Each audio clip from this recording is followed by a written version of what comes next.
Hello YouTube. Alright, today we have an unboxing of a video card. It is a Sapphire Radeon HD 4650 with nice boobies on the front cover. Yay. Prepare to dominate. This has 1 GB of GDDR2 memory. And yes, that memory is a little bit slower, but GDDR2 and GDDR3 are not nearly as different as GDDR3 and GDDR5 are. DDR2 is a little bit slower, but it's not that much slower. DDR3 is about 2 times faster. Play the Vista way. Windows Vista? Oh no! Well, as you can see, I've got the AGP version of this card because this is going to go into a Dell that I acquired recently. This is the 1 GB of RAM version. It's AGP, as you can see. But hey, let's take a look at it. Let's get the knife and open it. Excuse me as I open the knife. Let's cut this down. Or cut this down, cut it out. There we go. Interesting. Looks like part of the box fell off. I blame cheap box construction. That was hard to pull out. And there, it comes in an egg carton. And here we are. We have the driver CD along with the sticker.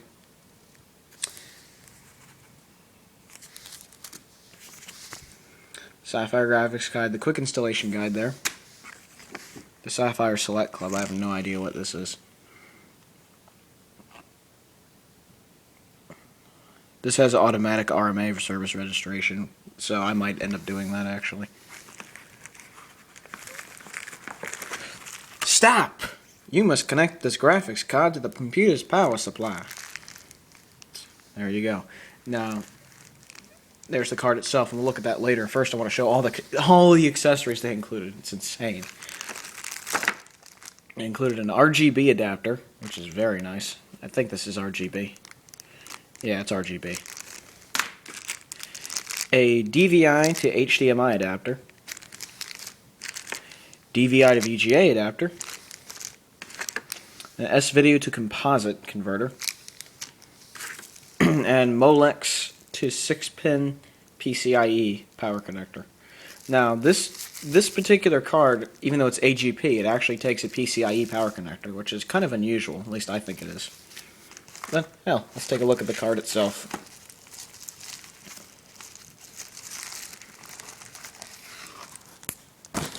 Get out of here. And here she is. The Sapphire Radeon HD 4650 AGP version, as you can see right there. And there's that PCIe power connector. It has a nice and small fan on it, but this particular card runs very cool, so it doesn't need a huge fan, which is nice. One thing I really like about this card, it has 2 DVI ports, and of course the S-video out for the dongles and stuff. And that's also part of the reason I got this card. It does not have HDMI on it. ATI cards that have HDMI on them typically have an onboard Realtek audio chipset, and that chipset can cause major IRQ problems with certain motherboards. Not all of them, but certain motherboards just don't like it at all. So I opted for one that had dual DVI. I actually saw in the Newegg reviews someone stupid enough to actually say, like, that they hooked up the DVI to HDMI adapter, and they're like, no audio. One of the cons was, no audio comes out. DVI does not produce audio. What a moron. Anyway, I just had to say that because that was a pet peeve of mine. People that are just ignorant of computers when they're buying stuff for their computers. Anyhow, either way, this is the card, and I will install it, and things will be hunky-dory. I'm not sure what the hell? I don't know what that is. That pink thing there.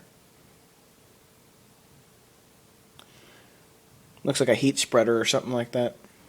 Oh well. low HD copy protection. At least that's what I think that is. So I think this will be a worthy upgrade for the for a Dell I have yet to make a video of. It's a Dell Dimension 4600.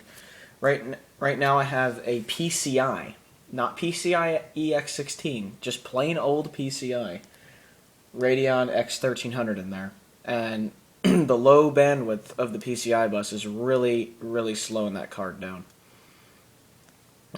So what I'm going to do is replace it with this AGP card, which is an 8X card, which has much better bandwidth. Even if it runs at 4X, it'll still run better than PCI does. And I have the 1 GB of texture memory, so that makes life a lot easier as far as cards go. So I'll install it, and then I'll run 3D Mark on it, and things like that. But for now, that was the unboxing of the Sapphire Radeon HD 4650 AGP edition. Have a good one, everybody. Ciao.